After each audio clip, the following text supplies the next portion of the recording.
Good evening. I want to welcome everybody here tonight for our fourth session of Longevity Plus. This is sort of an exciting night for me. This is the first time we're going to bring our guest speaker in from a different location. It's our first time, and I really want to thank the video team at our church and all their hard work. But as we begin, if we could just bow our heads.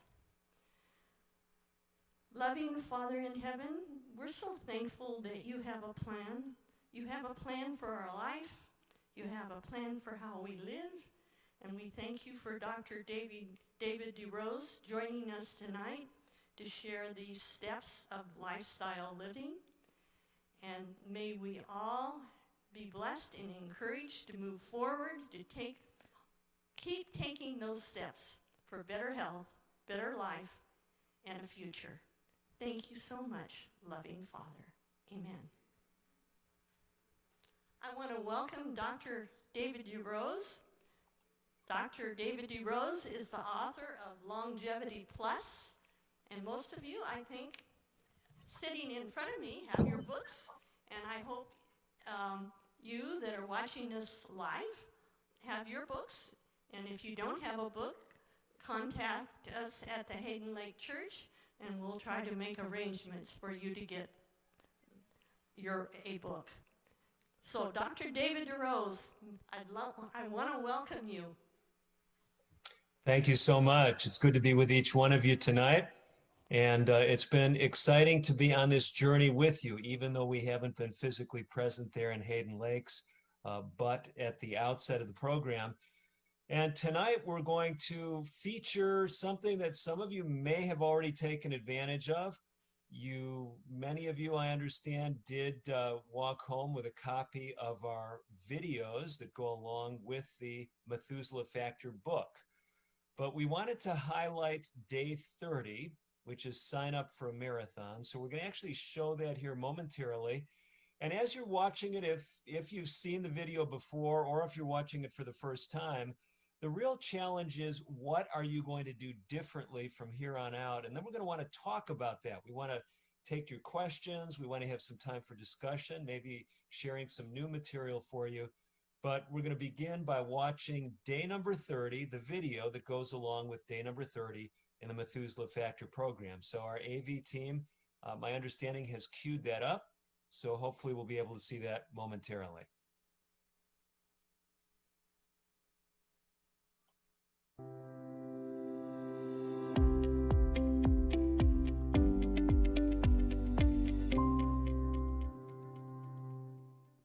Welcome to our final day of the Methuselah Factor, 30 Days to Better Health. I'm Dr. David Derose. We've had a great journey together. We are at the conclusion of it. And on this final day, the challenge is for you to sign up for a marathon. Now, I know that may sound daunting, but I'm not actually asking you to sign up for a 26.2-mile run. I'm not saying there's no advantages to such a process, but that's really not where I'm going with this entire process. Today's emphasis is on helping you realize that although we've been on a 30-day journey together, to maximize your benefits, well, let me tell you the story of Hector. Some years ago, Hector came to one of our lifestyle centers, and as he later told a group, he actually had no intention of sticking with the lifestyle that he would be following there over the next 2.5 weeks. But something changed Hector's perspective. At the conclusion of his program, he had his lab work done. And when he looked at his lab work, he noticed such remarkable improvements. He told the group that he was with, when I go home, I'm going to stick with this entire program. I'd be a fool not to continue everything I've been doing. Well, you say, wait a minute. Where are you going with this marathon illustration? I thought I was just signing up for a 30-day program. Well, perhaps you haven't done what I encouraged you to do earlier in the program. I told you way back there when we walked you through figure 16 in my book, The Methuselah Factor, that I wanted you to be tracking things at the beginning and at the end of the program. Here we are at the end of the program, and although I cut you some slack as far as the end of the program, if you look at that graphic, it says 1 to 5 days after program completion, I really want you to make sure you remeasure things like your weight, your fasting blood sugar, your cholesterol levels, your blood pressure. And the reason why is I want you, after doing that, to reevaluate just how you want to run the marathon that really involves the rest of your life. After all, lifestyle change and healthy lifestyle habits are not just a sprint, they are a marathon. What we continue long term is that which benefits us the most. Now, no question, as you've been on this journey, if you've been following my guidelines, your Methuselah factor has improved. You may be feeling better. You may have trimmed down as far as your weight. Your numbers as far as your blood pressure and blood sugar may be better. But I really want to encourage you to keep on the journey. No, you don't have to follow the whole 30-day program. That was not part of our deal. But I am encouraging you to look at some things that you'll stick with as we go on from here. Now, like any sport, marathon running, track and field, you'll be most successful, the research suggests, if you're part of a team. And so I encourage you to be part of a team. And make a commitment not just to your own lifestyle practices, but also to helping other people embrace a lifestyle that optimizes their own Methuselah factors. You say, well, how do I do that? Well, of course, you could share copies of our book with some of your friends. You could run through a 30-day program with them as well. You say, well, what do you mean? 2 back-to-back 30-day programs? Wouldn't be bad at all, would it? You could go through another type of a program. There are many pre-packaged programs that have powerful benefits. Let me give you one example that's included in the reference material in the book that goes along with Day 30. I share there some of the results from our program, 30 Days to Natural Blood Pressure Control. So another 30-day program. And what we find is community groups that use our 30 Days to Natural Blood Pressure Control book and related DVDs. On average, individuals who had high blood pressure dropped their systolic blood pressure number some 17 points and their diastolic number some 8 points. You say, well, that's pretty impressive without adding medications. That program also improves your Methuselah factor. You could go through a number of things with your friends. Stress management, self-study materials. Take a class together that will help you develop some new exercise skills. Do something that interfaces with the principles of the Methuselah Factor program over the next 30 days, and you are on your way to running a successful marathon. Bottom line is congratulations. You finished the Methuselah Factor, what I sometimes call diet and lifestyle program. That's the journey that we've been on for the last 30 days. But I want to encourage you to make some specific steps and to share it with others so that you continue this journey for at least another month with a mind to making it a marathon that extends for the entirety of your life. That is my wish for you, long-term success when it comes to the Methuselah Factor. And with that, I sign off one last time as Dr. David Derose.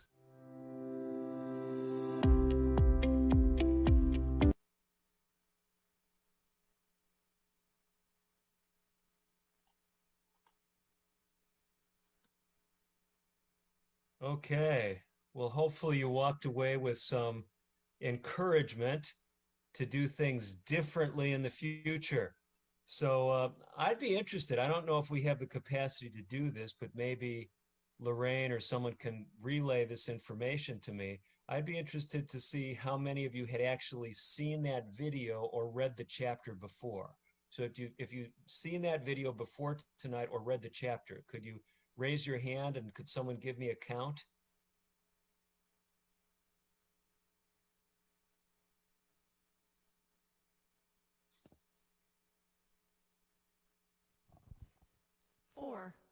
4 people.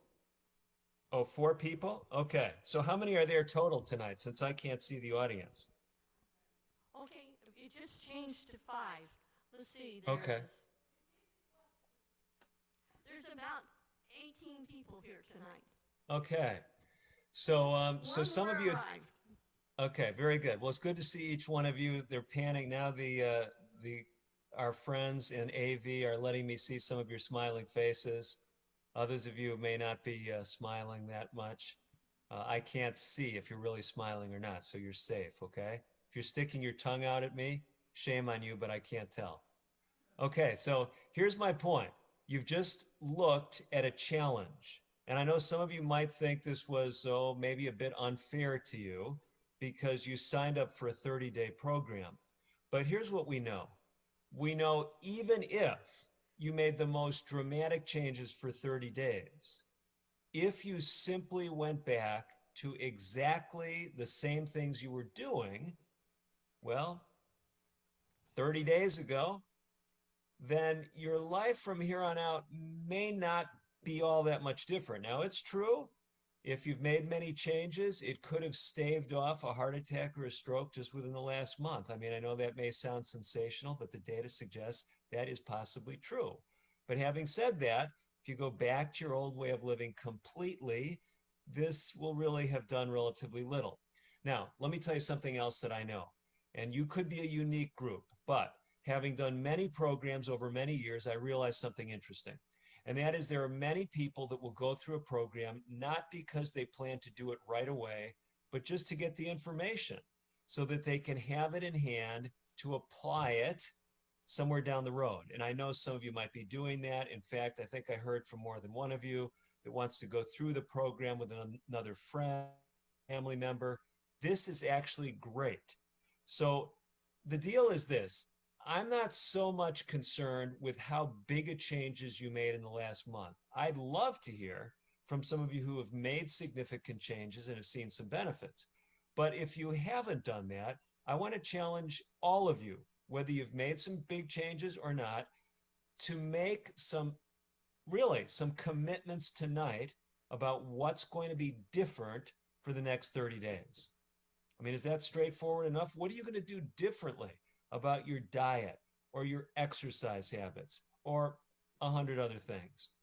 So I'm interested, first of all, to hear from anyone who has made any kind of a change that's made a difference for them over the course of the last month. Would anyone like to share anything? I see at least one hand raised, so we'd love to hear from you. Do you want me to bring the mic to them, or do you want them to stand up here? I can see them fine if they just stay in their seat. The camera folks are doing a great job.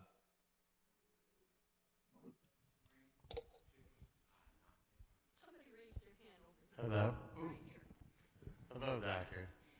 I have 5 fantastic ladies that have been visiting with me and telling me I gotta change my life. And they have changed my life. I am eating strictly vegetables. 6 weeks ago, I weighed 242 pounds. Today, I weigh 195 pounds.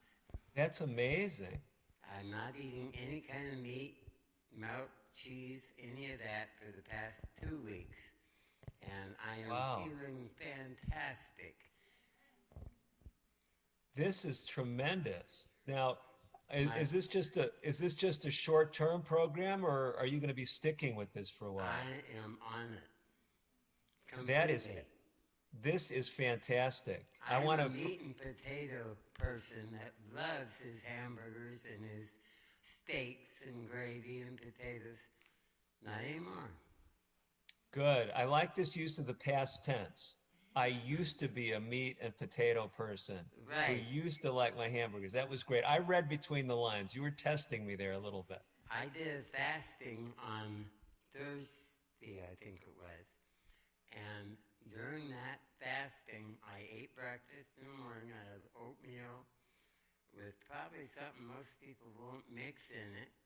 And that was, I roast tomatoes, zucchinis, all that. I mixed that into it, along Oh with the my. beach. Well, you're going to And get along real well with Lorraine. She's probably getting hungry right it's now. very tasty. My blood sugar that night, and my book's in the car, so I'm trying to remember. Blood sugars dropped from, I was at that, the blood sugar at that point was 280. I dropped to 113. Wonderful. And my blood pressure dropped from 279, I believe it was.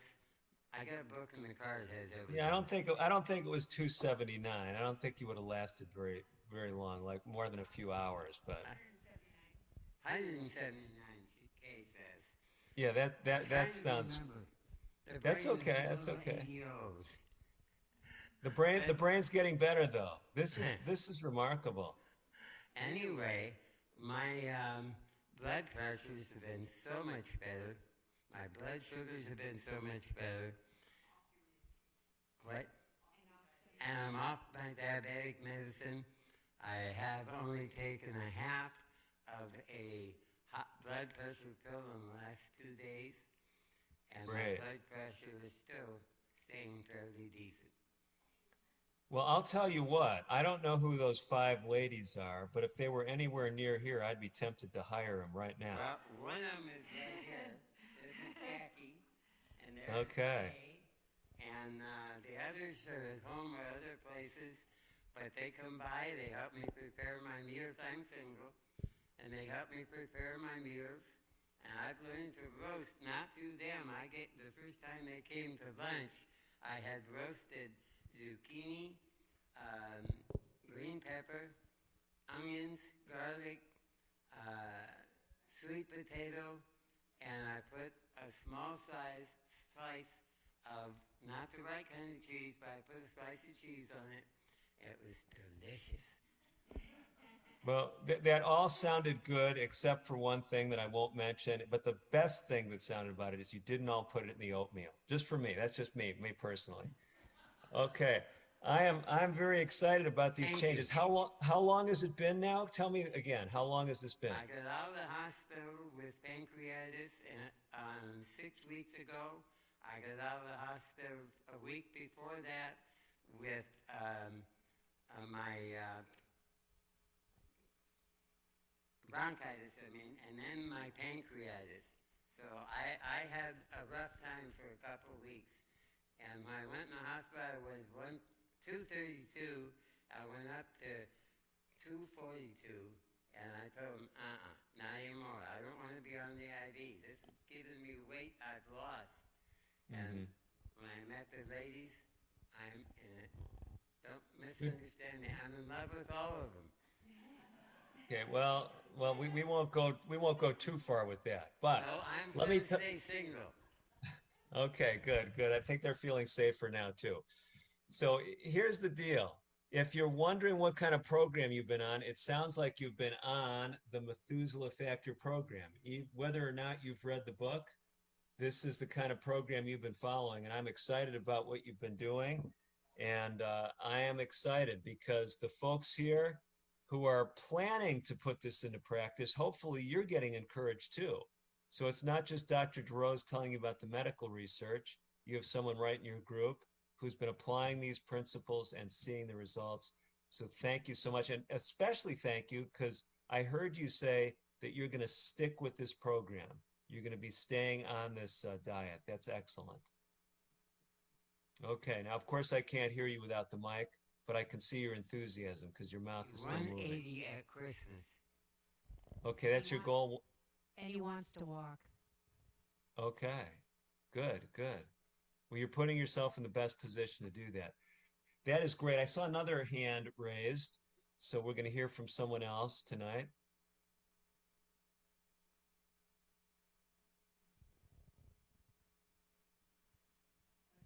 By the way, one of the most powerful things you can do is not only make changes, but share with others what you're doing.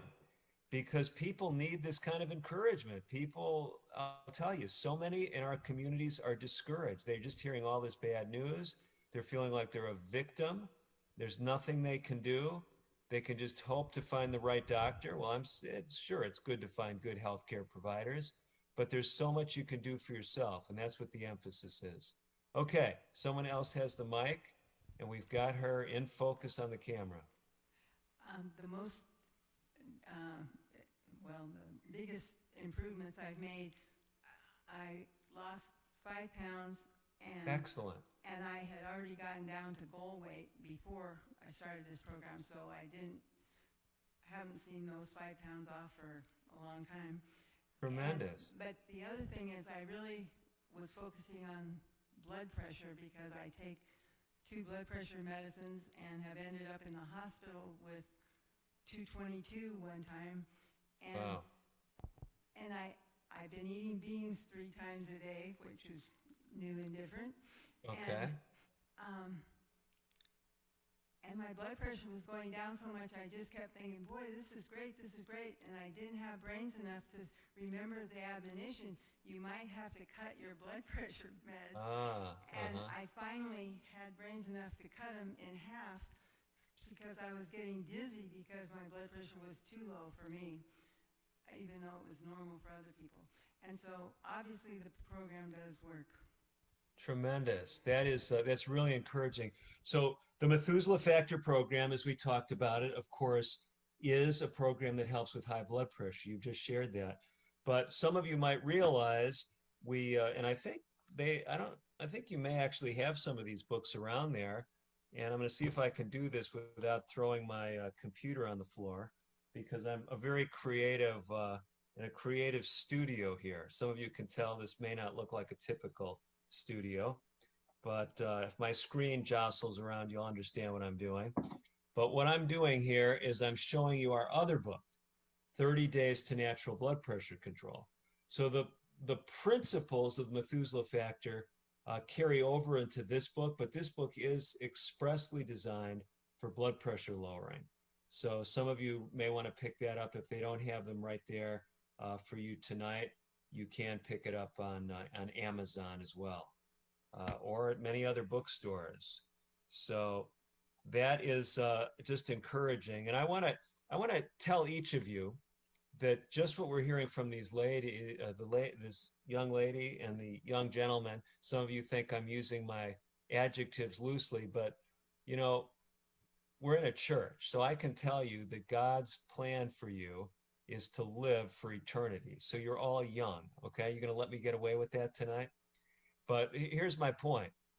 Take care of yourselves, and these principles are powerful. Now, I heard from our friend who shared first that he's going to be sticking with the dietary changes. He's going to be trying to walk, get more physical activity. I heard those 2 specific things.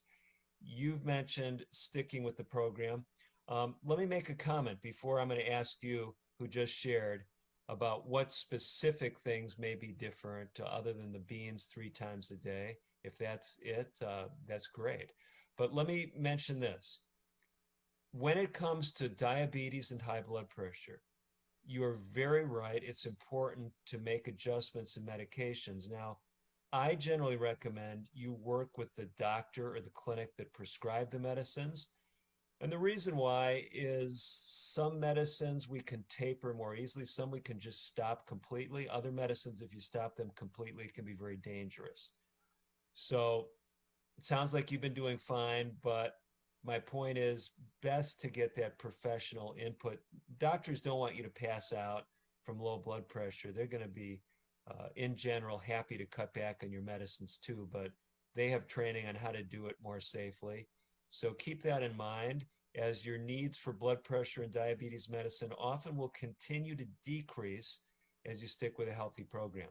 So back to the lady who was just speaking, if you're willing, are you willing to tell us, is anything going to be different beside the 3 servings of beans a day? Is there anything else you've done differently? Yeah, I forgot to say that I've been off caffeine for years, but I drank herbal tea all the time.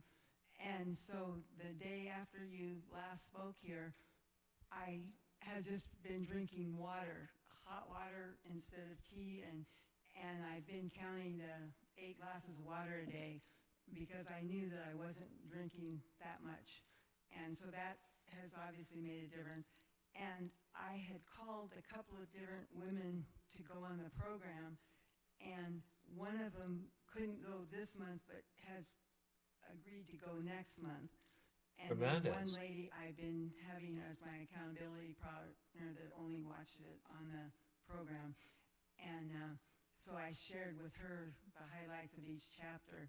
And so the accountability part is definitely going to continue also. That is And, wonderful. And the reason I haven't talked to my doctor yet is I had the blood test at the beginning, and I want the full 30 days and then take those again, and then I have an appointment with her to go over the issues. Wonderful. Well, you know, I know Lorraine, I know myself would love if some of you had pre and post blood work. I know some of you, you know, that you feel that's personal. You don't want to share that. I respect that.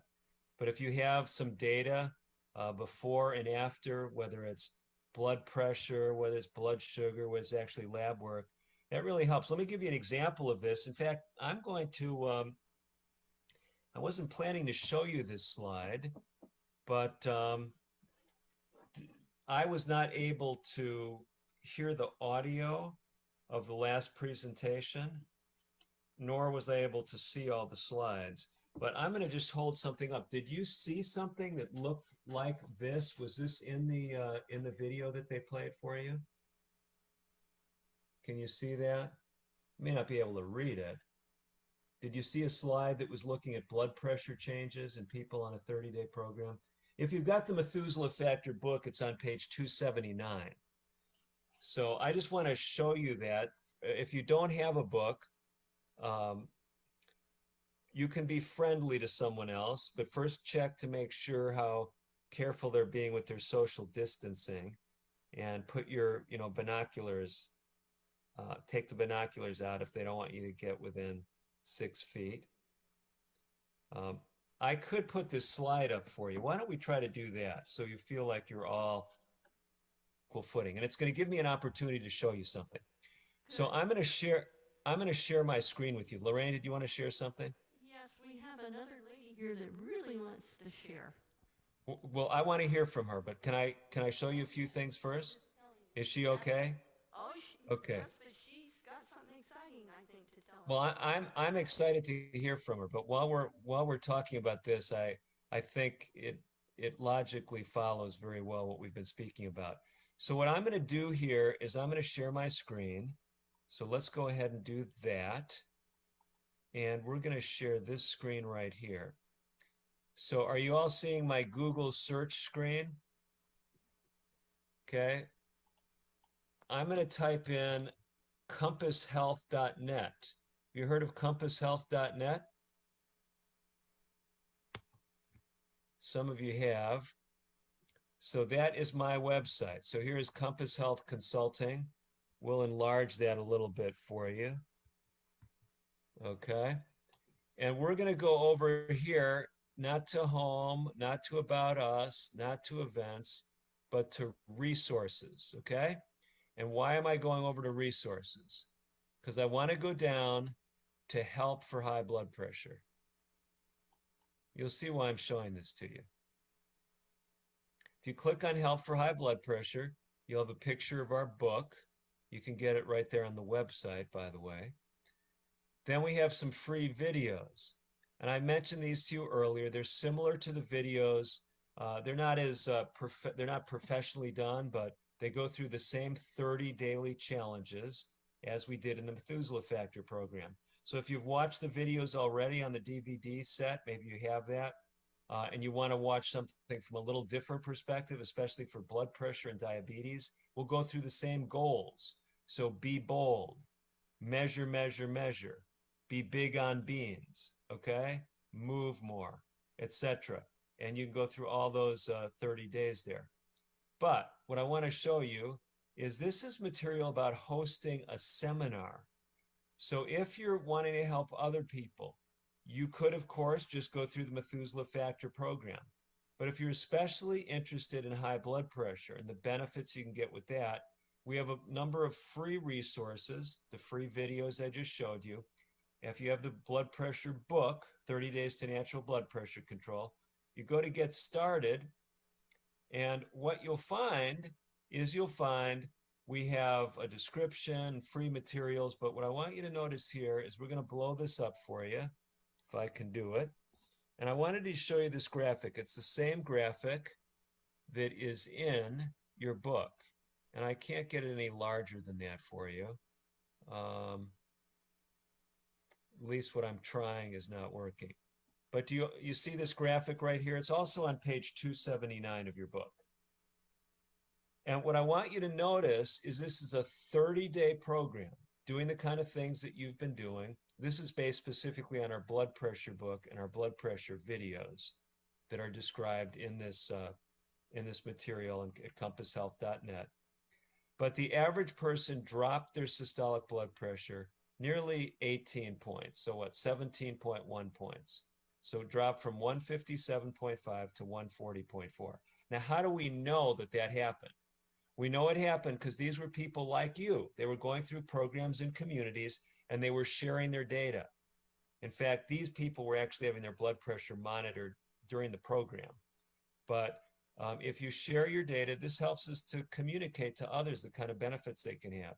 So the upper number dropping 17 points, the lower number you can see dropping about 8 points. So I just wanted to point out to you, there's resources online as well as people in the room with you. And one of the most important things you've all done is you've gone through this program with other people. And you were sharing, our last participant, with how she had accountability partners. She shared what she was doing, shared what she was learning. Just powerful stuff. Okay, let us go to our next person who wants to share.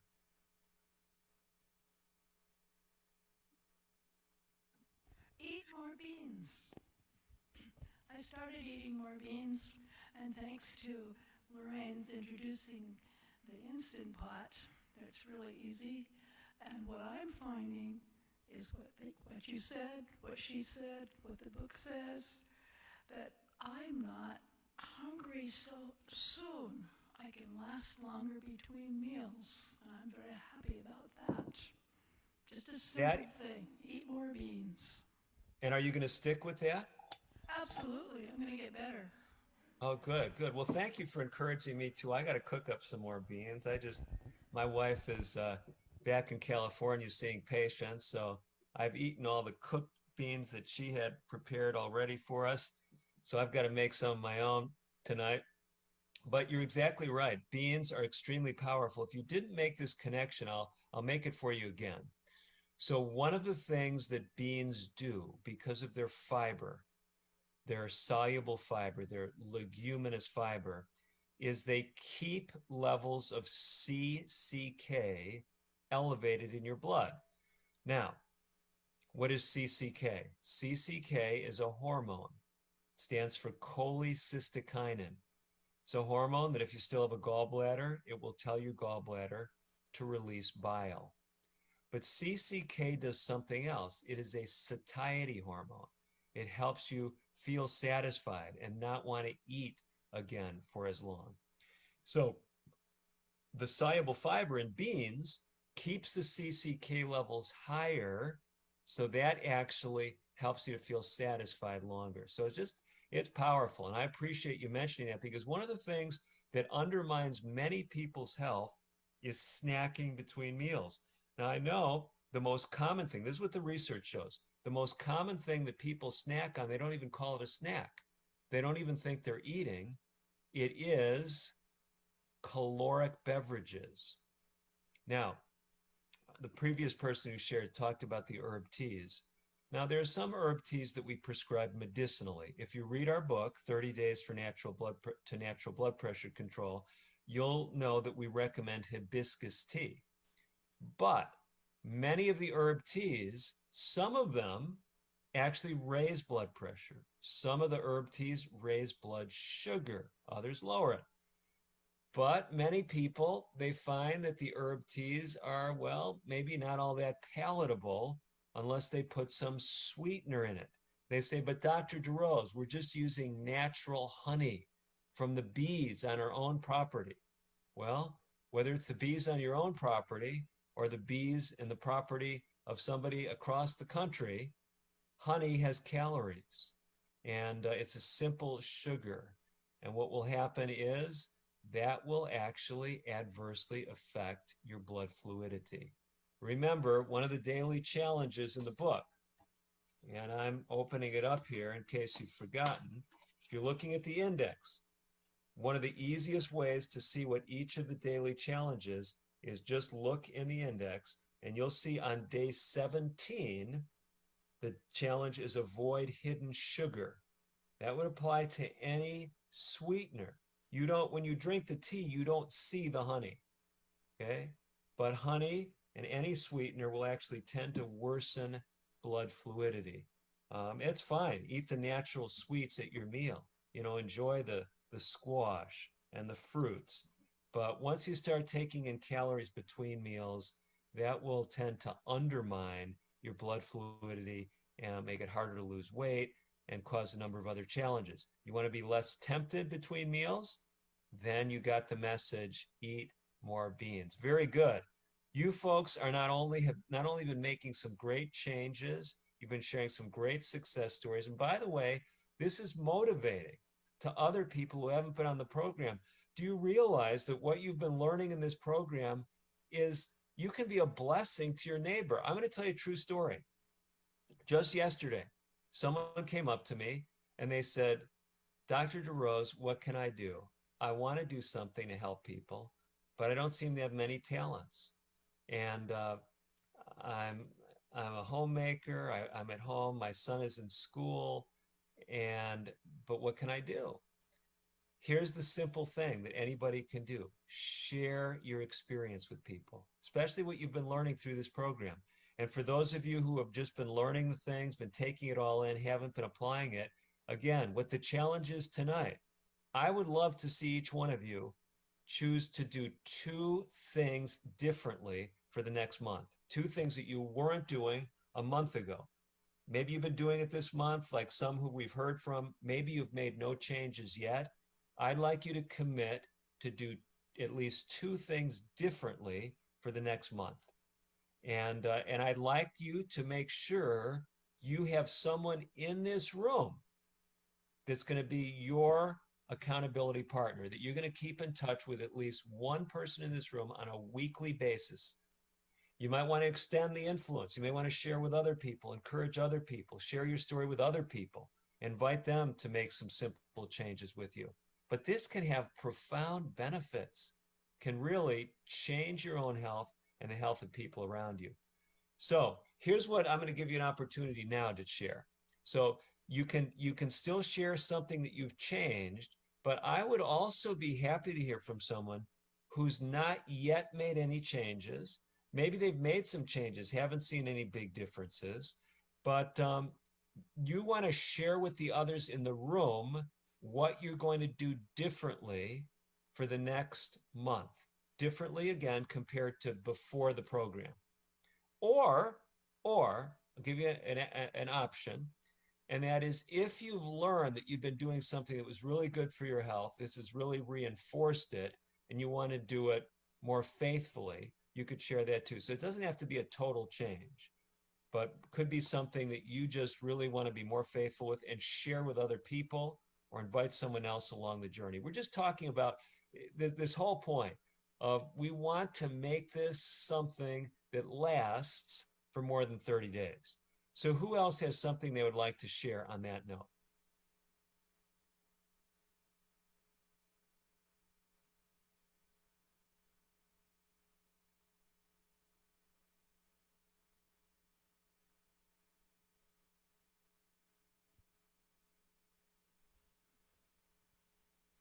Yes, my name's Lorinda, and I've had a lot of problem with arthritis and sciatica pain.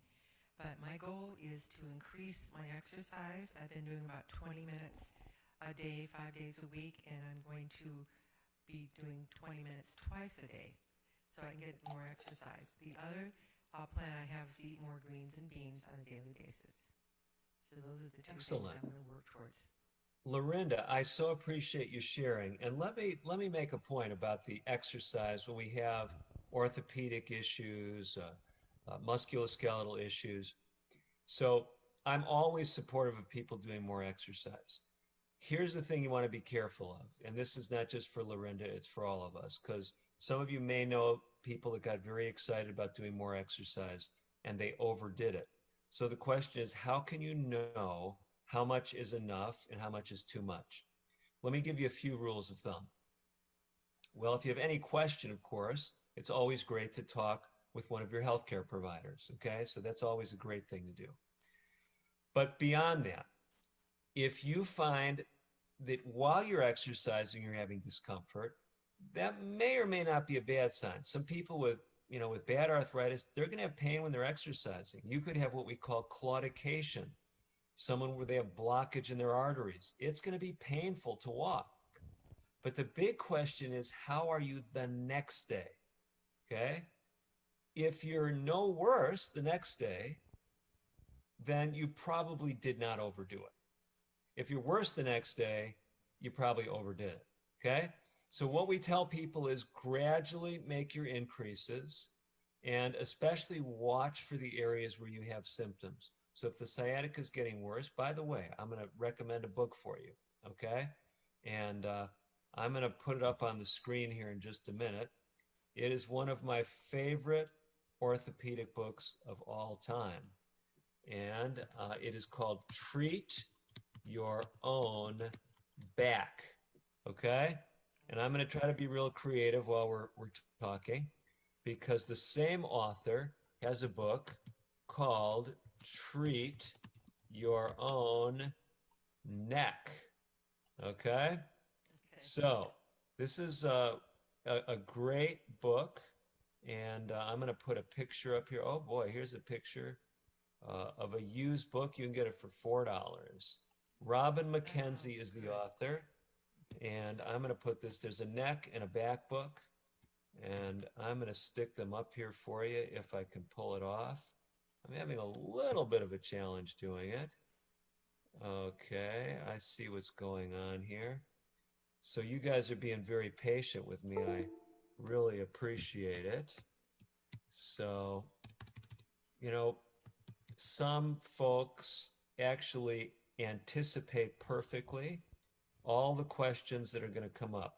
Other people are like me, and they say, well, here's the deal. We may, right up front, know exactly what's going to be shared, but we may not. So what do?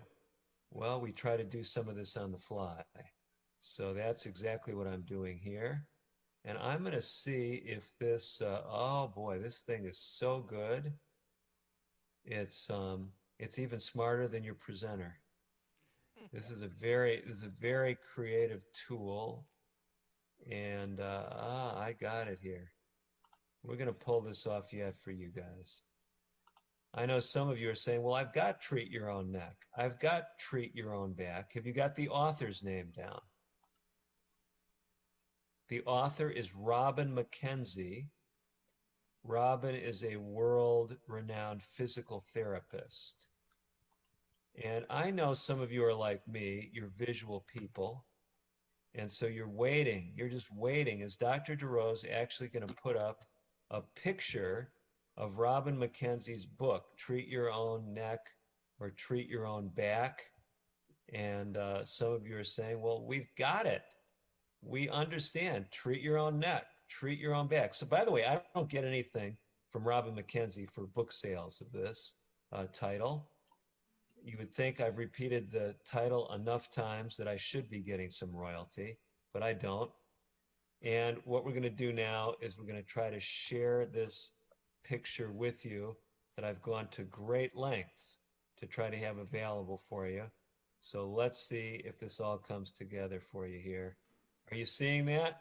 Yes. Treat Your Own Neck by Robin Mckenzie. And Treat Your Own Back is the other title. And you can get it very inexpensively. I think you can even get them new for like $10. but very practical things. It's based on extension exercises that can help move discs away from nerves and remove pressure that can cause sciatica or other things. And it's very well explained. If things start getting worse, they don't tell you just do it more until you end up in the hospital. It's in fact, one of the first person that recommended this to me was an orthopedic surgeon. He was telling me about things that he recommended for his patients, and he said these were his two go-to books. I think he probably had did less surgeries than some of his colleagues, but Thank you. more power to him. You're welcome. Okay, anyone else who wants to share with us a goal, something they're going to do differently over the next 30 days? Now, I should tell you one thing while you're thinking about this. Some of you are thinking like most people think. And the reason I know that is because most people think like most people. You could all be exceptions to the rule, but let me tell you how most people think. They say, I'm not going to share anything because if I do and I don't stick with it, if I see one of these people in the grocery store, I'll be embarrassed. Or if I come to another health program, or if Lorraine sees me at the Instapot convention in Spokane, then she's going to ask, how am I doing? And I'm going to say, no, I'm not doing that. So here's what I want to tell you. Instead of looking at it as something negative, sharing intentions is positive. It increases your likelihood of success. Think about it this way. Why do people have a wedding ceremony? Now, I know there's some people that just go to a justice of the peace and get married. But why do so many people, and I'm thinking about this right now because just last weekend I was at a wedding. My niece got married. She invited the family, a bunch of friends. There were a lot of people there, especially because they couldn't have a huge wedding because of concerns with COVID-19. So the venue only allowed them to have so many people. It was outdoors. And the deal was this. She invited lots of people. Her husband invited a lot of people to come. Why? Well, you could say to celebrate, but it was also because we understand that marriage is a fragile association. And to do it in public, to do it before witnesses, that actually increases the likelihood of you staying together. The next day when you wake up, if you're not feeling quite as well, you won't think, well, it's worth a try. No, you just had all these people. And I know most people you'd say don't have that issue. But we do important things that we want to celebrate, that we want to encourage. We make a public commitment. You'll find something interesting. I know some of you have heard there's going to be a special series of meetings in the church looking at Bible prophecy. I just really want to encourage you. If you've never studied Bible prophecy, or if you have, I was interested by what Pastor Morgan was talking about. And I think you've got a real opportunity there in Hayden Lakes to really dive into Bible prophecy that seems more relevant today than ever before, at least in my lifetime. But here's what I'm telling you about this. You go through these meetings in this venue there at the church there in Hayden Lakes, and I bet they'll give people an opportunity to make some public decisions. You say, what? Make public decisions? Yeah. They may give someone a chance to ask a question in public. Maybe you'll be writing it down. They'll have some other opportunities for people to publicly interact. And this, I'm just telling you, is valuable as far as commitment, as far as applying things in your life. So I'm giving you an opportunity. This is a bonus. You don't have to pay anything for it. But if you want to increase the likelihood that you'll be successful over the next 30 days, share what you're going to do tonight, or at least with someone else before you leave tonight. Anyone want to share it with the group? What's going to be different over the next 2 months or next 30 days? Don't let me slip in another month on you. Next 30 days.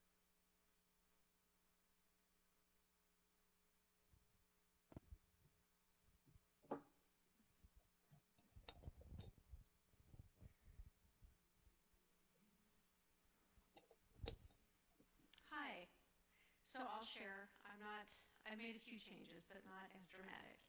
But I cook in my house for people other than my husband and I. But we're leaving next month for Arizona.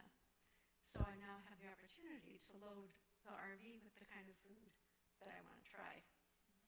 So Excellent. that's what I'm doing.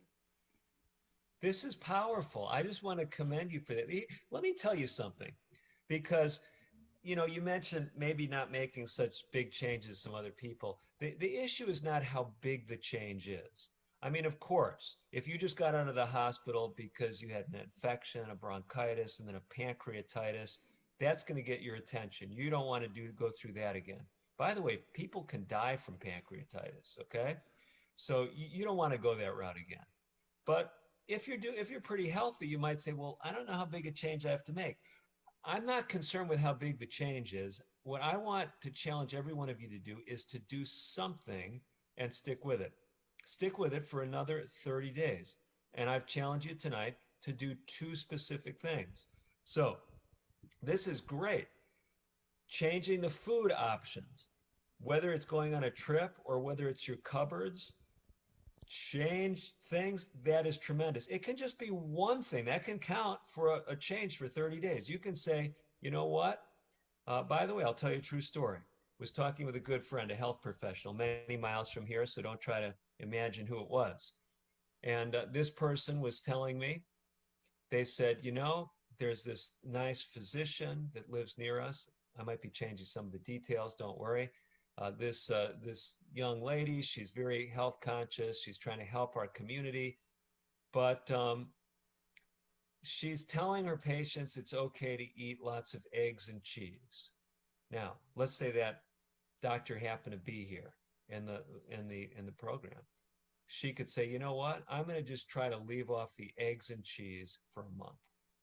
And by the way, what we've learned in the Methuselah Factor program is eggs and cheese are 2 things that worsen your blood fluidity. So great. Those are 2 changes to stick with for a month. See what's different. Measure your blood pressure before. Measure your weight before and after. So do some measurements too. And just like you've heard tonight, many people who made changes, they're seeing benefits. Now it's true, if your changes are bigger, you're more likely to see bigger benefits. But I've told people this for years. I'd say, you know what? I'd rather have one person who is going to make one change and stick with it for life than someone who's going to change 30 things with no intention of sticking with them for more than a month. So again, long-term changes are powerful even if they're relatively small. Anyone else have something they want to share and get their full benefit of the program? We're not charging any extra for you to share, even though it increases your likelihood of success. Hello. I would like to make the commitment to not eating between meals. I enjoyed your little videos. That's something I could do. And I need to finish some. Even though I went to the end, I need to go back and finish them. But it was inspiring that it does make a difference. And so it's really hard for me to get in the kitchen and start cooking and not put things in my mouth. Well, I appreciate both your decision and your sharing.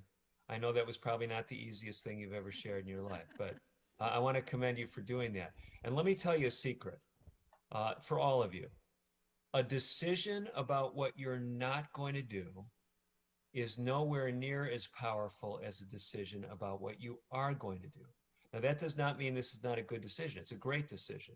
But you don't want to focus on what you're not going to do. So you don't want to be cooking and saying, I'm not going to eat, I'm not going to eat, I'm not going to eat. Yeah.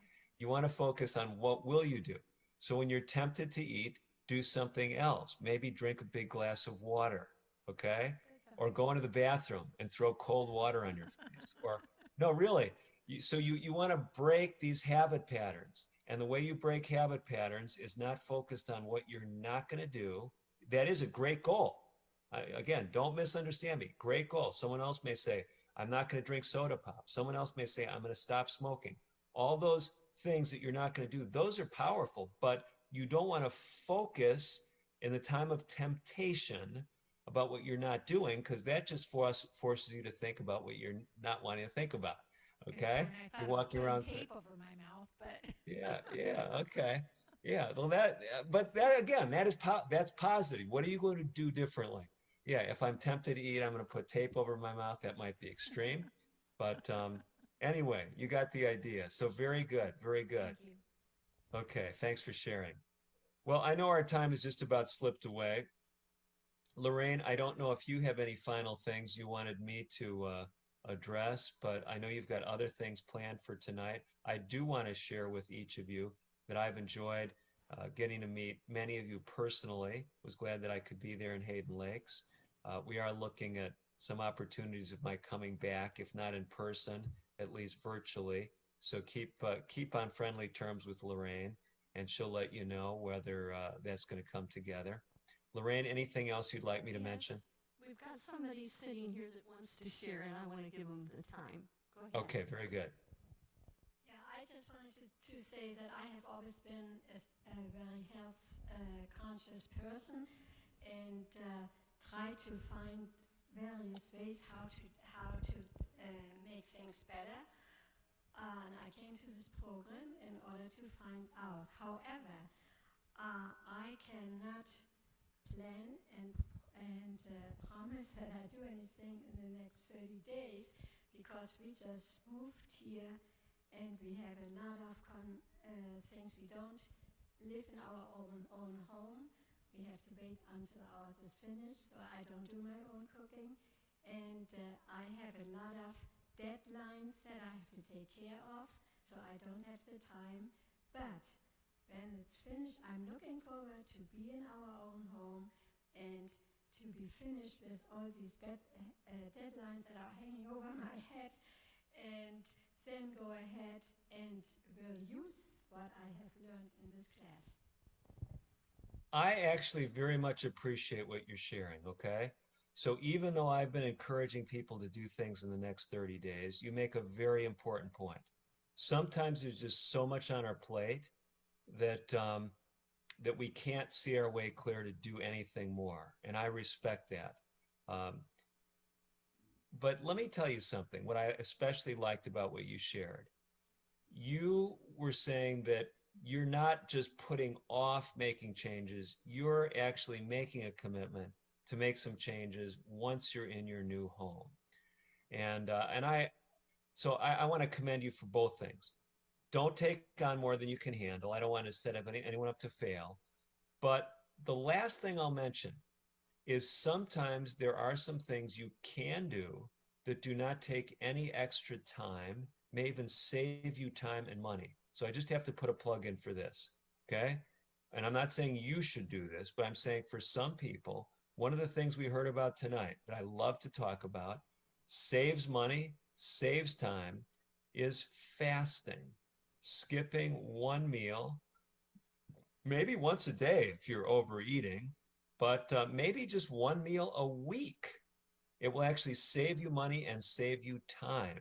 So there are some simple things you can do, but if that's too stressful because you need that, you're only eating twice a day and you need that time to relax, I will not take that away from you. But just kind of challenging you and appreciating the good dialogue we've had together tonight. Thank you each one for your contributions. Could all of us, please, don't leave us quiet yet. Can we all together say, thank you? Thank you very much. My privilege. Continued blessings on each one of you. Thank you. Okay. You know, that is the first time that we've done anything virtually here at this church. And I want to thank these audio, video people walking around. They have put hours in learning this equipment and applying it so we could do this tonight. And by the way, can we say another thank you to the audio, video department and the audio? Can we say thank you? Because a program can't happen without that. You know, I'm glad Lucy has been talking to us about hydrotherapy, and she didn't get here as soon, so I was worried. So I'm happy she's here. But I want to tell you, have you ever heard lately about anybody that's had a low-grade fever, and it's a big concern? Yes. Now, Lucy tonight is going to share with us. She's going to share the relationship between fevers and hydrotherapy and how it works. Lucy, come and share with us. We appreciated you sharing each week. No, you need to stand. I'll get it. Okay, thank you. Hi. Tonight I don't have a PowerPoint presentation. We're just going to do a review with the concepts that we have been learning, and we're going to use them in relation to fever. Growing up, I always thought that fever was bad. You know, if you're having a fever, it's not good for you, and it's good to go and take some medication to lower the fever right away, always. And we have heard, you know, old stories of how people would run a fever and die, right? 200 years ago or something like that. And it's true, many people have died running fevers. Yeah, just a little lower, please. But fever can actually be your friend. Yeah, thank you. Not your enemy. So we have been talking a little bit more about the flu and also about the coronavirus because it's the reality around us, right? I think it was 2 Sundays ago I was mentioning about the viruses, how they're not a complete cell. And depending on the kind of virus, they can be one strand or more strands of DNA, or they can be one strand or more strands of RNA. And have you seen some pictures in which the virus, they look like a dandelion puff with different spikes, right? And yeah, not all the viruses are the same, and there's 2 kinds of spikes. The age and the N. That's why when people talk about the flu, they will mention, for example, age 1N1 or age 3N2. They're talking about these 2 kinds of spikes. The age is one kind of spike, and the N is another kind of spike because, you know, all the viruses have a different configuration with those spikes. And with those spikes, the virus can enter the cell and can also come out of the cell. Do you remember how we mentioned that the viruses cannot multiply unless they have invaded living cell to use all the machinery of the cell? And viruses can invade plant cells, animal cells, even bacteria. And so they use all the machinery of that cell to produce more viruses. And some viruses, after they have done that, they'll burst out of the cell, and the cell will completely destroyed. But sometimes the viruses will just bud out of the cell, and the cell might still look like it's still functioning, but the cell will be damaged. And so when the person's having the flu, you know, the main organs that will be damaged will be the lungs. But remember how we're talking about the Spanish flu? That was not really Spanish. With that flu, actually, if you go and research the history, the people have many negative effects in different organs. That flu didn't affect only the lungs. People, sometimes they had damage to the brain, to the kidneys, and so viruses can be specific to one organ in how they're going to do the damage, but sometimes they can damage other organs. And I don't know if you guys have been researching about this coronavirus. and how they said, oh, it doesn't kill children, right, in the beginning. And it's still pretty much true. It seems like just a very small amount of children have died of the coronavirus, of the COVID-19.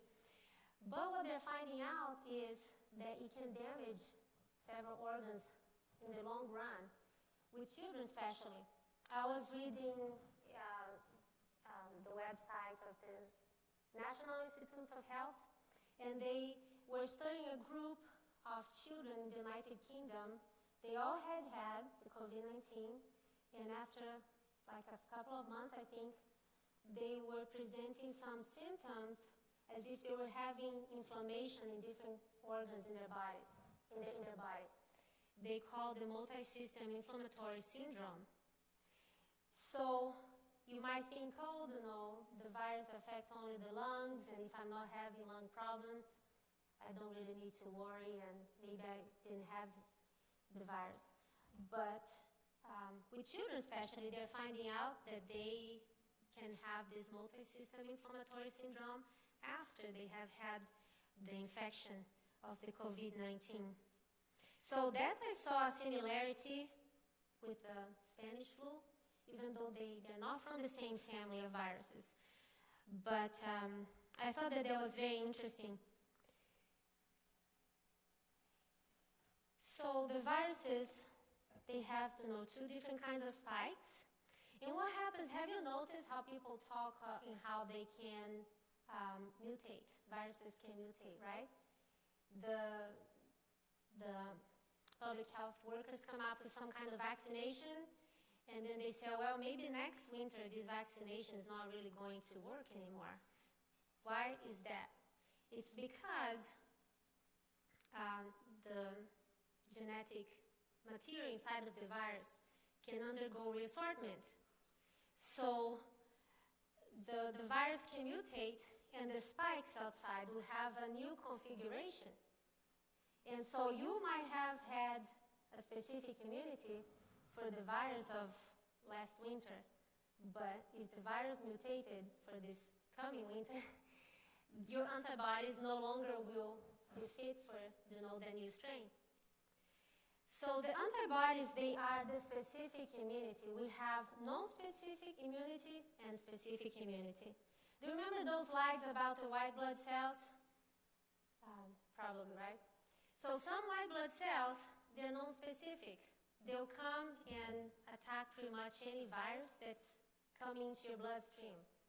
They'll try to, looks like they're embracing and eating, and the virus will be digested inside of the white blood cell. And the antibodies, we always think about antibodies, right? If we have immunity. Well, the antibodies are specific. They work like a locking key system. If you live in an apartment, and there's several apartments, how many doors can your key open? Only your door, right? That's how the antibodies work. So the antibodies, they are shaped to lock only the virus, okay? It was customized for the virus. And, but so we have to think about the other non-specific immune mechanisms that we have. How can we harness them and use them for us to defend ourselves against an infection? So with hydrotherapy, we're going to be using a lot, those other mechanisms of immune defense. So with a fever, or just increasing your body temperature, when we had a demonstration of the fomentations, right? The person was having a hot foot bath at the same time, and the person was having the hot fomentations on the chest, and you can also put a fomentation under the spine, and then you cover the person with a sheet or with a blanket. Do you think that the body temperature is going to increase or going to stay the same? It's going to increase. And that is good because it's going to kick in some of those mechanisms of immune defense. One of them is the non-specific immunity. Some of the white blood cells that can attack any viruses, they will actually move faster. They'll start working faster. The other thing that's going to happen in your body is the production of interferons. And interferons, there's a good article here if you want to see later. They are a kind of glycoprotein, and they're called like that because they interfere with the replication of viruses. And so before your body has had the time to actually produce the antibodies, it will be producing interferons if your body temperature is going up during the infection. So you see, we can come from different angles, right, to defend ourselves against an infection. So we can count on the interferons to interfere with the replication of the virus. The other thing is the other white blood cells. They're going to be moving faster in your bloodstream. So that's another defense that you're going to be using.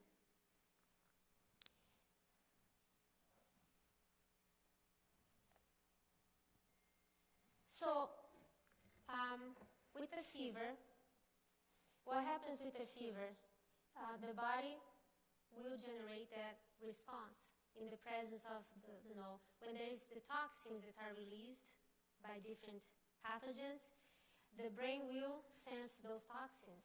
In the hypothalamus, it's a thermostat, in your brain.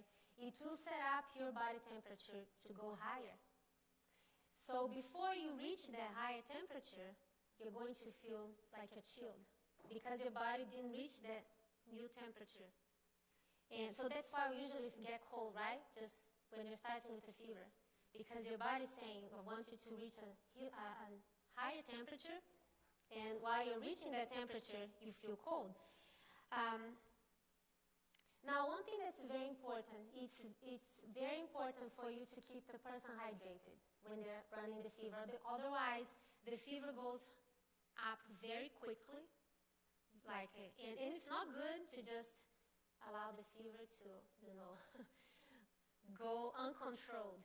There is a limit. Remember the first day how we mentioned about a safe range in everything, right? Your body has a safe range for electrolytes, for oxygen concentration, also for body temperature. So we don't want our bodies to reach a temperature that's too high, but we can work within a certain range. And with this book here by Dr. Agatha Thrash, she used to run late Dr. Agatha Thrash. She used to run a lifestyle center in Alabama, and this book is like a classic if you are interested in learning more. It's called Home Remedies, Hydrotherapy, Massage, Charcoal, and Other Simple Treatments. There's a good chapter in which she explains that around 104 degrees Fahrenheit is a very good temperature for your immune system to be attacking an infection. But so remember also, keep the person hydrated. I have noticed in my own experience, if you go and give a little sip of water every 20 minutes or so, the fever doesn't go high too fast. It doesn't usually go too high if it's just like a respiratory infection, right? Because there's different infections, but we're just talking here about a flu, or I think that can apply also to the coronavirus.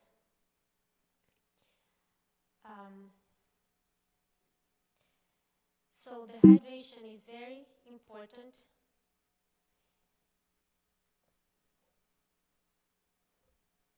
But you should consider if there's different kinds of fevers too. So if you're just running fevers every few days and you notice that there is a pattern, so you probably need to consult your primary health care provider, because there could be other issues. It's not just, you're not just running the flu. Yeah. 35 years ago, a traditional healthcare doctor told my sister on the phone, and she called and said her son had suddenly gotten a really high fever, and he said, give him an ice bath, and then bring him to the hospital. He did, and she did.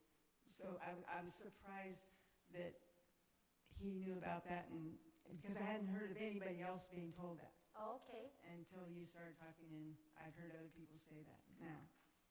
Okay, thank you. Yes, so if you're running fevers though in a pattern and it's recurrent, you have to consult your healthcare provider because it could be some kind of cancer or it could be having a thyroid issue. Okay. Thank you.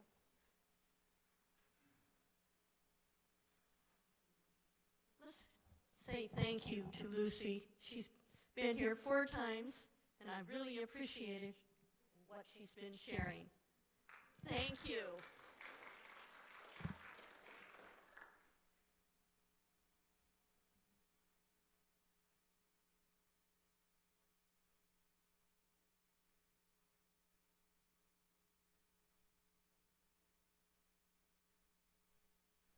Well, I don't think this is there. We're going to talk about Instant Pots. That doesn't look right up there.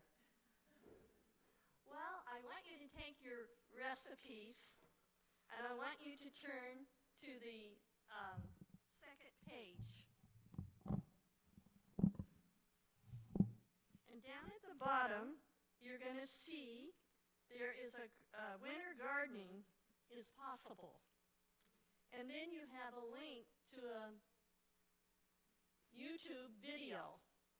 And I want to just share a little about this.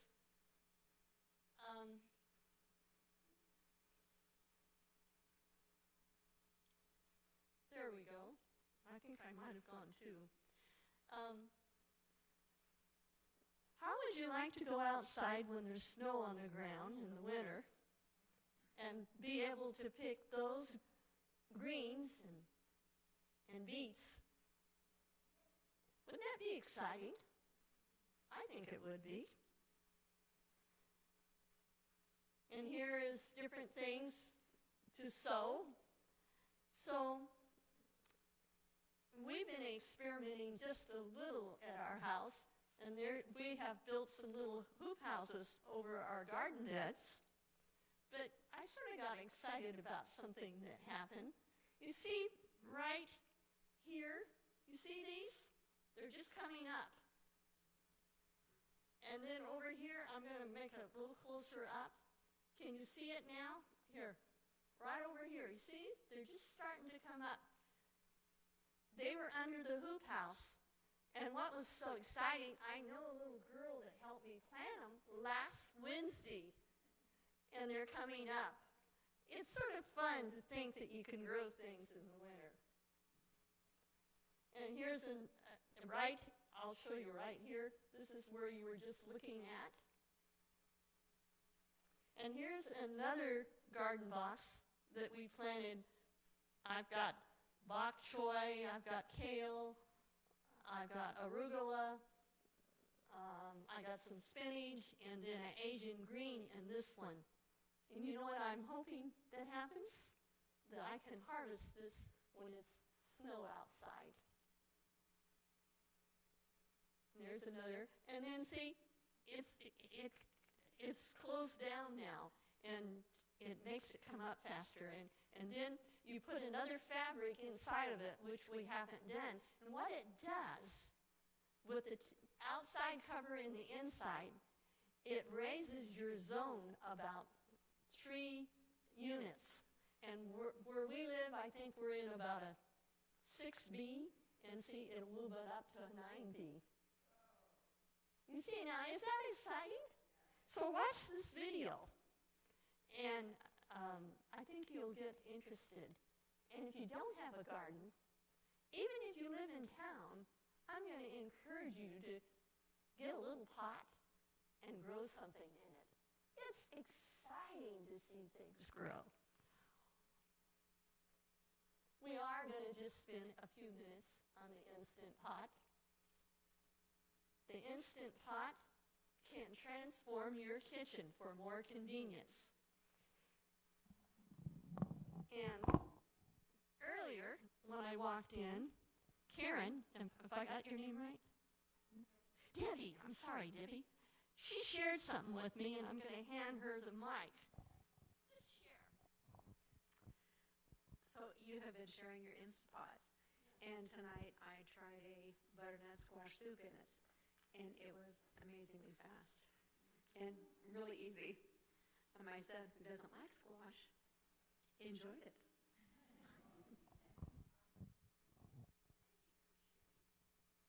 Because I'm trying to encourage you to transform your kitchen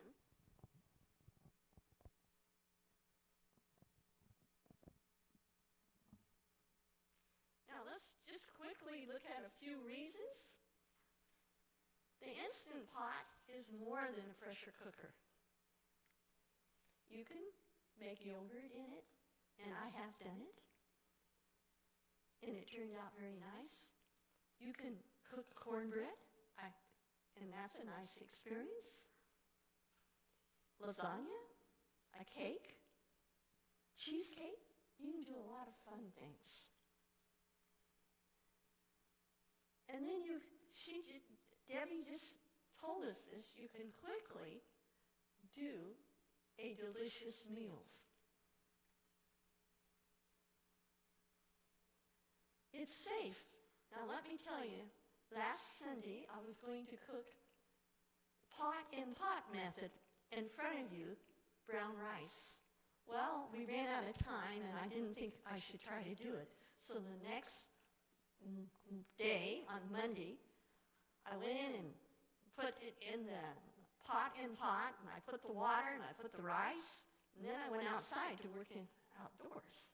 And I came back in, and there was a notice on the Instant Pot, burn. So I opened it up, I looked in, and you know what I had forgotten? The inner pot, you still have to put water. But how many appliances or a kitchen stove would be so gracious to turn off when you forgot to add something and just leave it until you come back and take care of it? And so I added the water, had no damage, and finished cooking the rice. So it has a lot of safety features. And there are many easy recipes, and I'd like for you to take your recipes just for a moment or two if you haven't looked at them. There's one thing I gotta say. Have you ever gone to anybody's house and did all the cooking while you were there, but you had to go out and buy groceries before you could start? Well, I have. But that's why I'm saying you need to stock your kitchen. You need to have a few basic things that you really enjoy. Like several of you have been talking about eating beans. You want to eat a variety of beans. So have more than one kind. This very first recipe, easy vegan potato soup, we've shared with you several ways you can do it, and the reason why, all of you are going to have some favorite recipes. But if you'll look at some of the concepts and go through this, you'll be able to easily transition your favorite recipes, a lot of them, in the Instant Pot.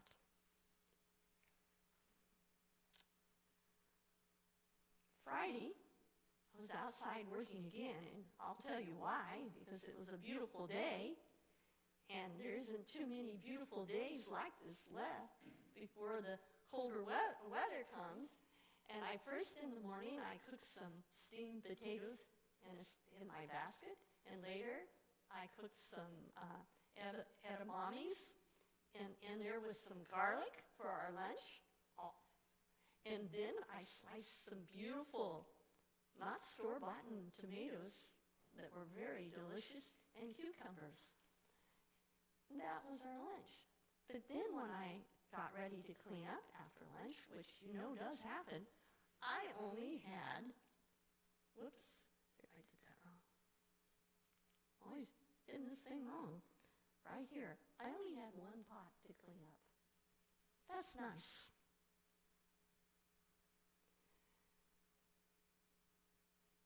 We want to eat whole food because it brings better health.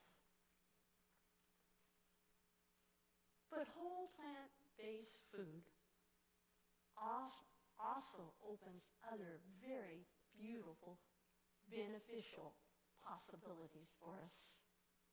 You see, whole plant-based food clears our mind so we can hear the voice of God. And you know, it's important to have this help. We need the comfort. We need the counsel. We need to take the stress off ourselves. And listening to the voice of God and going to His Word can take us through things totally differently if we're apart, separated from God. So God has a twofold plan. He has the natural laws and the moral laws.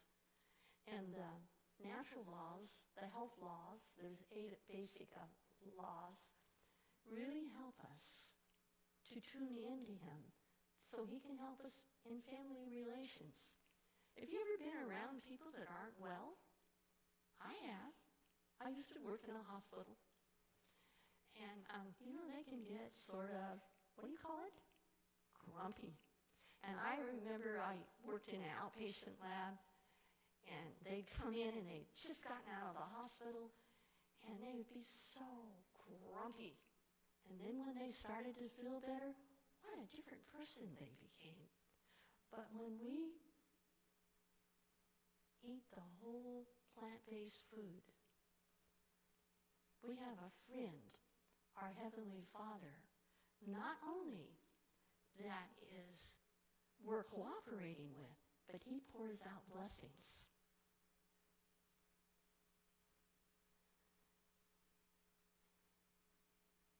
And this, I think we all need, or at least I do.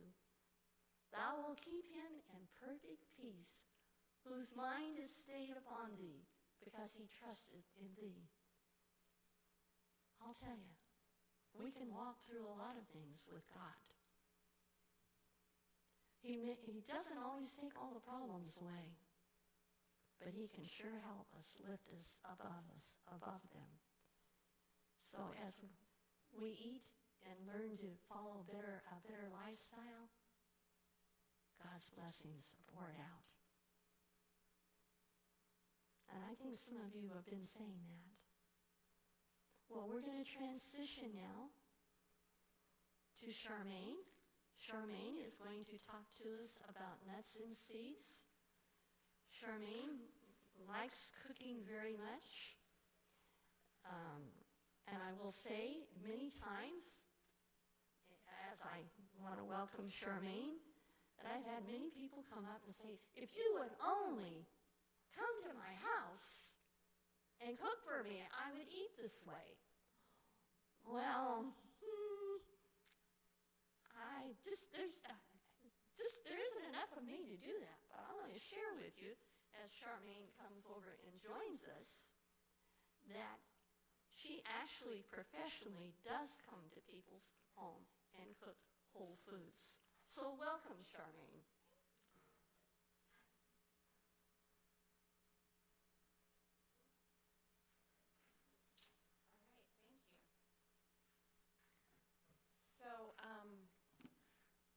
I don't know if many of you know who I am because I'm new at your church.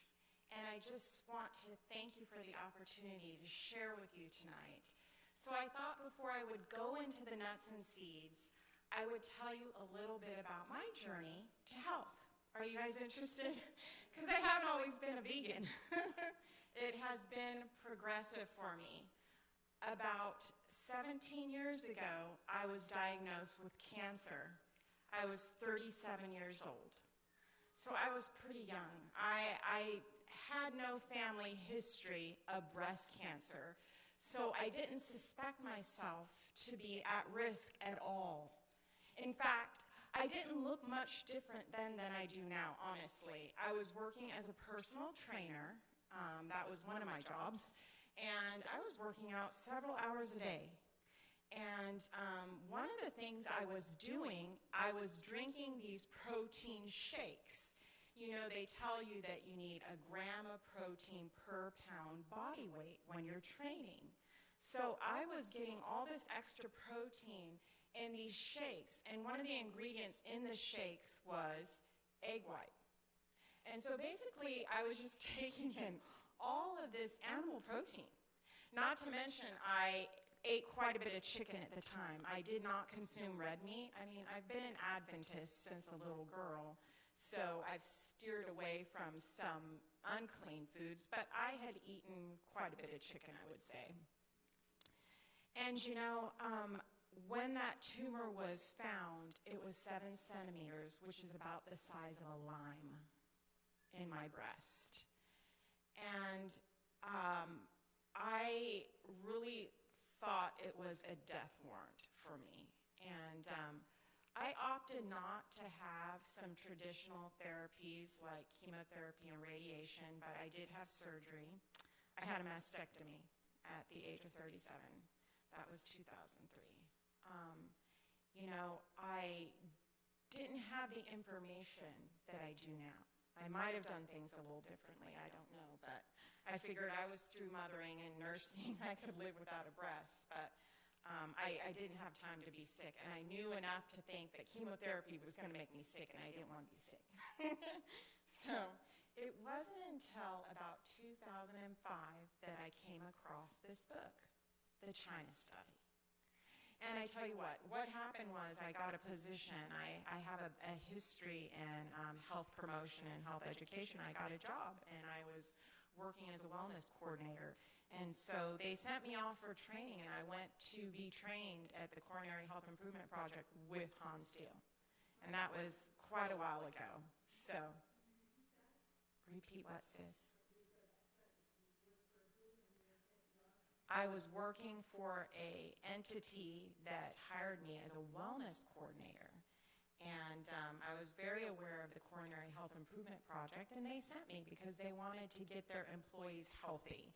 And so I went off for training, and while I was there, Dr. Campbell was also there. And he had us sign up early for his book when it comes hot off the press. Well, I got that book, and I started reading, jaw-dropping. I read the first 100 pages. Talks about this house of proteins and how you turn on and off cancer. I was shocked. And he goes on to say, well, he did an experiment. He had some rats induced with cancer. He fed one a high-protein diet. He fed another group of the rats a low-protein diet. And all the group of the rats in the high-protein diet died. And all the groups in the low-protein diet lived. They were all fluffy and happy and running around. But the 20% protein diet, they were fed casein. And you all know what that is, correct? It's milk protein. So these rats died on this very high milk protein diet. And he used different proteins in his study, but they were all animal proteins, all had the same effect. He did not see the corresponding death and disease when he switched to plant protein. So the light bulb really came on in my head, and that became very convincing for me to switch to a more vegetarian lifestyle. Now, I'm going to be honest with you. I didn't give up everything. It was progressive. I think one of the hardest things for me was cheese. I'm going to be honest with you. It was cheese. How many of you like that melty, gooey stuff? It's like a little bow on a present. I was like, I don't know what to put on top of my food. You know? Like, I didn't know what to do. But now that I've gone off of it, you know, it's a lot easier to think that way. A few years ago, it's been 2010, I hooked up, maybe many of you know my deceased husband, Danny Vera. He's very much into health advocate. He was on the front lines of many cutting edge things, but he was very much into raw food. Now, I tell you, I was the kind of vegan vegetarian that liked sun chips. I liked Trader Joe's chocolate cherry ice cream. I used quite a bit of tofu, and I used the meat analogs. So it wasn't real healthy. That doesn't sound real healthy, does it? It wasn't real healthy. It wasn't living. And with Danny, I was really opened up to a world of living food. And that's where I wanted to bring in this picture. because when we think about food and about the way God made food, he made it with all these colors. And the colors themselves, these phytonutrients, these phytochemicals, actually help the plant when it's alive on the tree to fight off disease, insects, all kinds of things that come their way to oxidize that fruit. But when we eat it, it has an amazing synergistic effect to where it protects our bodies from diseases, from aging, from diabetes, from heart disease. So, I mean, God in his wisdom has given us this plethora of colors of the rainbow. And I wanted to show you this. This is Kirlian photography. How many of you are familiar with Kirlian photography? And it can look at the halo, the energy of light around plant cells. Tell me that isn't amazing. That's what God put in the food. He put this in the food. He put this energy in the food. And so when we eat that food, and we're in the Garden of Eden again, and we pick that food and we eat that food, we assimilate the electrical energy of that food. That halo disappears when we cook it, when we heat it. And I don't want to rag on the Instant Pot. I use it probably several times a week myself. And there are just some things down here, you know, we've been given roots and other things that we eat now, and beans, and these things need to be cooked. But we should also include these beautiful foods, these salads, and these other things to complement those cooked foods, right? You know, I believe talking to our children about health is vitally important. Why wait until we're morbid adults and try to correct the problem, right? Why not, like these precious little kids over here, teach our kids when they're little the importance of eating foods is grown and eating the colors of food. We shouldn't get stuck on any one food. You know, they look at the mummies from like Egypt, and you know what they find? They find a host of hundreds of bacteria because these people had such a rich diet of many diverse foods. And so they had many things that probably we don't even see today. But we get stuck, corn, potatoes, carrots, salad, you know, and we really need to think out of the box. You know, God has given us so many different colors, so many different foods, and really try to experiment with them. I created a curriculum for health for children, and I came up with something called a Fido wheel. So I'm going to show it to you. That is, it's not so pretty right now with the light on, but it's called a Fido wheel. And did you know that red is good for your heart and protects against cancer? Think about that every time you eat red, a tomato. And purple helps you not to age, right? Blueberries. I was blue, by the way, destroys free radicals and helps your memory.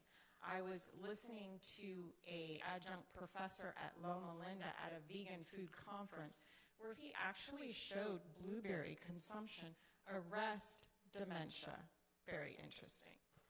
Green, the more bitter the green, the better for you because it is a natural cleaner of your cells. So we can have children understand this, and you guys can understand this. Yellow helps your eyes and digestion, and orange prevents cancer and supports the immune system. So I just wanted to throw that in here with you all, that eating a diversity of colors, encouraging our children to eat this way is the best way to go before I segue into my nuts and seeds that Lorraine asked me to talk about.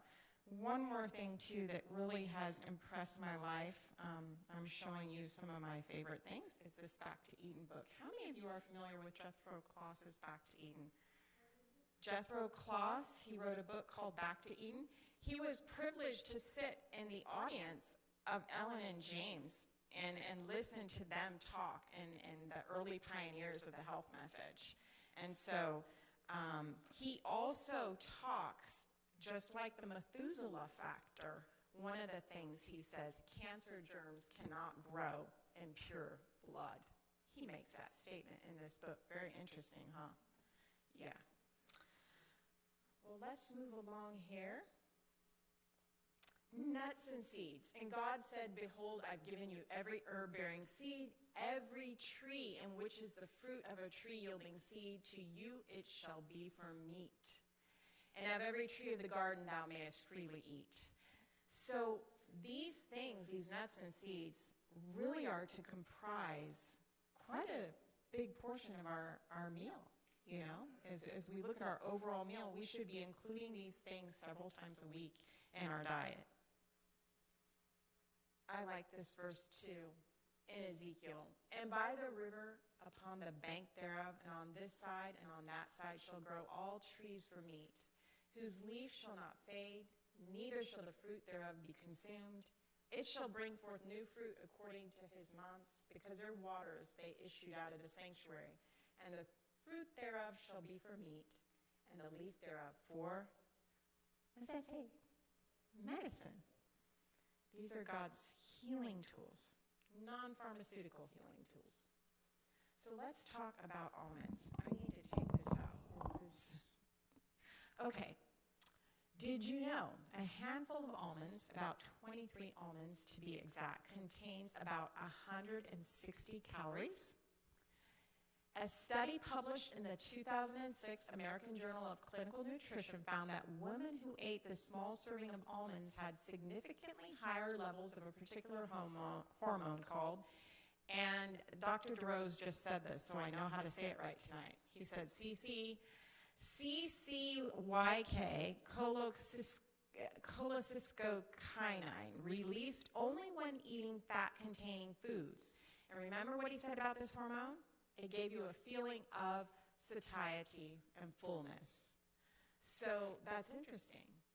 If you're feeling unsatisfied after a meal, grab a little handful of nuts. 160 calories. Not only that, but this unbelievable nut was found to reduce LDL, cholesterol levels, as well as C-reactive protein, a primary factor contributing to heart disease and inflammation. And Dr. David Jenkins of the University of Toronto has also discovered in his research that consumption of raw almonds has the same effect on inflammation of the heart as commonly prescribed drug. The power of plant constituents is as powerful as drugs. Studies also seem to suggest that almonds have the same effect on cholesterol levels as statin drugs without the side effects. What's more is that there is still being research made into how consumption of almonds may also reduce, or at least prevent, the sudden increase of insulin, making almonds particularly friendly for diabetics. So here you go. This is going to fill you up, and it's going to have a lot of amazing benefits to your heart, to your cholesterol, to your satiety, and diabetes. Walnuts. I make a really wonderful thing called banana brittle in my dehydrator with walnuts and using bananas, and it's kind of a fruit leather. Very good.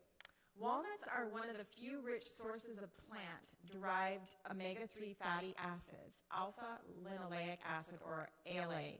They are also rich in plant sterols, which can play a significant role in lowering serum cholesterol. They are also a good source of fiber, protein, magnesium, copper, folate, and vitamin E. And finally, walnuts exhibit the highest overall antioxidant activity. And you all know what that is because you've been at these meetings. How about sunflower seeds? Do you all like those? And while we're talking about these are raw nuts and seeds. These are not roasted, because when we roast a nut or seed, it changes the oils, it changes the structure of the protein, and they're less digestible, and they're oxidized, and they're not healthy for you like the raw nut and seed would be. Sunflower seeds are an excellent source of many vital nutrients, including vitamin E, also known as gamma. I practiced this before I came tonight. Tocopherol. Vitamin E is a powerful antioxidant that is found in many nuts and seeds, but sunflower seeds are one of the best natural sources of this antioxidant, which works hard to fight free radical damage within the body. Sunflower seeds are most highly correlated with boosting cardiovascular health, thanks to their ability to reduce bad LDL cholesterol and to prevent hypertension, in addition to many other positive effects like cancer prevention. Less headaches, muscle cramps, improved detoxification, healthy skin, and more.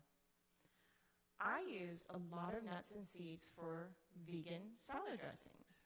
And some of you know that I cook for Lifetree Natural Wellness Center in Coeur d'Alene, and we don't use any free fats, oils, or anything like that. So many of these nuts that you're seeing here tonight, I throw in my Vitamix with some seasoning, and I make a nice thick dressing. And actually, sunflower seeds makes a beautiful ranch dressing with a little bit of lemon, onion, garlic, dill, and basil, and a little Himalayan salt. It's beautiful, it's white, it's lovely, and we use that one a lot. Chia seeds. How many of you use chia? It's very helpful. Now, this is a superfood. Chia seeds are an excellent source of omega-3 fatty acids, rich in antioxidants, and they provide fiber, iron, and calcium. Omega-3 fatty acids help raise HDL cholesterol, the good cholesterol that protects against heart attack and stroke. And did you know a 28-gram or 1-ounce serving of chia seeds also contains 5.6 grams of protein? Mixed with water, they can replace an egg. I like to make a pudding with that just by adding some plant milk, about 1/3 cup chia seeds to 2 cups plant milk. Will make a beautiful pudding, like tapioca. They even make blonde, well, I shouldn't say make, but there is also a blonde chia seed. I don't know if you've seen it. It makes a different kind of product. It looks more like tapioca. It's a blonde chia. Chia seeds can be eaten cooked or raw, but they should be added to another food or soaked before eating. Best to stir it up, let it sit for about 10 minutes, come back, whisk it again, and chill it for a few hours before you consume it. And that, one more seed, flax seed. Flax seeds contain anti-inflammatory omega-3 fatty acids along with antioxidant substances called lignans that help promote hormonal balance. Just a statement on the lignans. They find that the darker the flax seed, the higher the lignant count is. So you know you have your kind of blonde flax and then your darker flax. Benefits of flaxseed include helping improve digestion, giving you clearer skin, lowering cholesterol, reducing sugar cravings, balancing hormones, and even help fighting cancer. So I use these quite a bit, especially as kind of an egg substitute. I'll throw a little bit in like my waffles or something of that, or any little meatloaves I make. It really gives it a nice consistency. Brazil nuts. Now, I love these. I know they can be pricey, but they are delicious, and you really only need a couple of them each day. Though commonly called nuts, Brazil nuts are actually seeds from the Brazil nut tree, one of the largest trees growing upward of 200 feet found in the Amazon. These trees are so incredibly large that just one can produce a whopping 250 pounds of nuts in a year. The nut itself resembles a coconut and can reach up to 5 pounds, holding 12 to 20 seeds. And they're orange-like segments that are then split during harvest. Brazil nuts are the #1 food source on the planet for selenium. Enjoying just 1 to 2 Brazil nuts per day can be all you need and even work better than a supplement to maintain a healthy level of selenium in your body. Selenium is crucial to many bodily functions from mood to inflammation. Okay, well that concludes my little nut journey and seed journey with you, and I appreciate the time with you. And did anybody have any questions before I? About my testimony, I'm willing to share. I'm just so glad to be alive. You know, it's not all about what you put in your mouth. Did you know that? It's about our emotions as well. And at the time I was diagnosed, there was a lot of emotional stress I was into. So it was not only a change of diet for me, it's been a change of attitude, emotions, and, you know, those aspects of my life as well. which are powerful for changing your health. Thank you.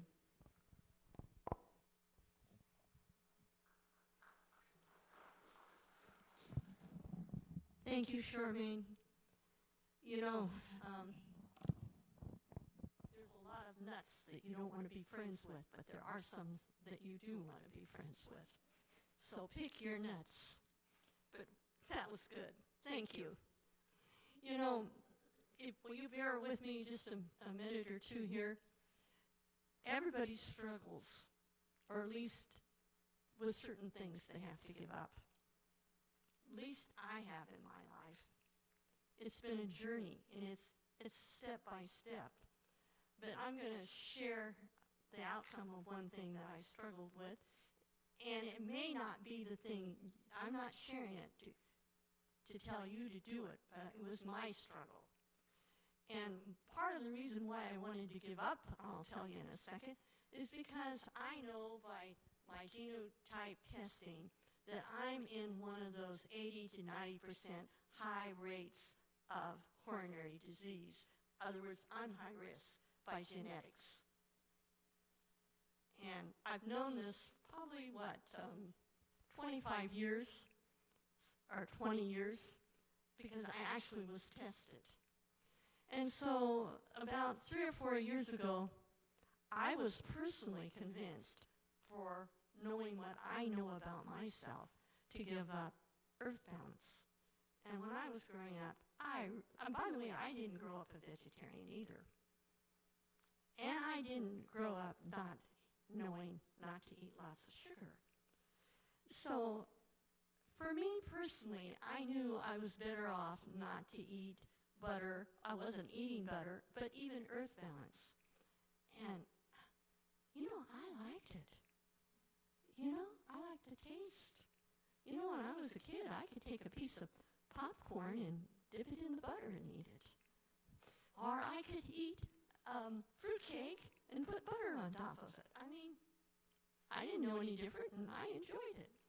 So anyway, I was convinced, and I had, you know, if I'm going to cooperate with God for what my genetics are, I was convinced that I should stop. So I finally did it. I finally stopped using it. And it's been about, I think, 3 years now. I don't know, 3.5. But let me tell you the good news, and this is the main reason why I'm telling you. Did I tell you that I really enjoyed it? I did. But you know, I was at somebody's house, and I had a little piece of bread, and I said, you know, let me put a little of that on and just see how it tastes to me now. You know the good news. It didn't even taste good anymore. That was good news. But I'm telling you that because some of the things you will struggle with, if you can just make the decision to act on it, you will be blessed. You see, we're all been convinced that we need to make changes. It's like, for instance, you know you're hungry, and there's a delicious plate of food over there. But if you don't ever go over there and eat it, will it do you any good? You know the information. You know there's food there. But if you don't go there, it won't benefit you. You see, you all have gained new knowledge, new steps, new things. Each one of you different, what you feel that you need to change. And it's a journey, step by step. What I'm encouraging you to act. Do like Dr. David Derose said. Pick that one thing that you know that you're struggling with and you're convinced, and move forward on it. And you'll find that after a while, what you thought was your enemy to give up, it was, you know, a big chore, and it was just like, you don't want to. You'll then find, like I did, that it's such a blessing, and you won't enjoy it. It won't even enjoy the thing that you needed to wanted to choose to stop doing. Just a second. Okay, here, let me walk over to you. This lady Lorinda wants to say something. Yes, I had a similar experience with chicken. When I became a vegetarian again, I really, really missed chicken. And when my friends or my cousin said, "Can you eat chicken?" and I thought, well, it's not a sin. It didn't taste so good. I thought maybe it was just the chicken she used. So I was at a restaurant a couple years later, and I thought, I'm going to try this cashew curry chicken salad that I used to love at Dockside. I'm just going to try it. It tasted horrible. That chicken tasted so bad to me. And so I prefer to use, I'm going to let go of this because it's not good for me. Actually, when you made that decision, you were blessed, weren't you? You don't even enjoy it anymore, and that's my point. If you can just make that decision, let go of it, and do it for a while. God will change your taste. God will change your desires, and you will then be experiencing his blessings. Now, I appreciate each one of you coming.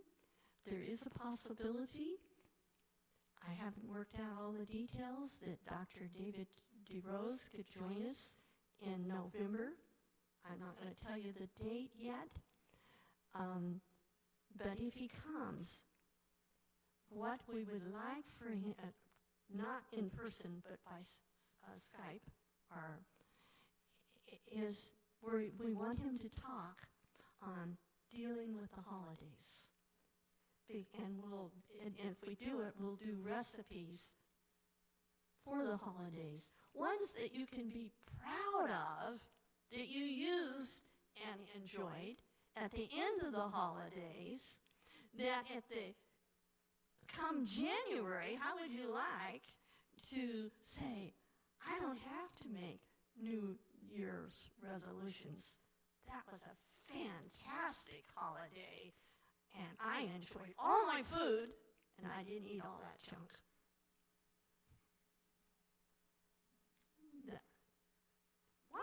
In fact, last year that sort of happened to me. It's a wonderful thing to be free of all that. Well, listen, I don't want to keep you. I appreciate you coming again. And we'll just bow our heads for a moment. Before we do that, there was a chart on grains for cooking in the Instapot that we did not give you last week. And it's over there. Joan will hold it up. And the other thing I want to tell you, there's a team of people that make these programs happen. And I just want to personally thank all of the people that has made it happen, because we work together. Without all the support teams, it doesn't happen. And it's very important. So let's bow our heads. Loving Father in heaven, we're so thankful for your counsel, for your words of wisdom, and for the hope you give us, and for the help you give us as we want to make changes, and for the blessings that you want to give us. May we all have that experience as we take one step at a time to move towards your ideal plan. We want to thank you. In Jesus' name.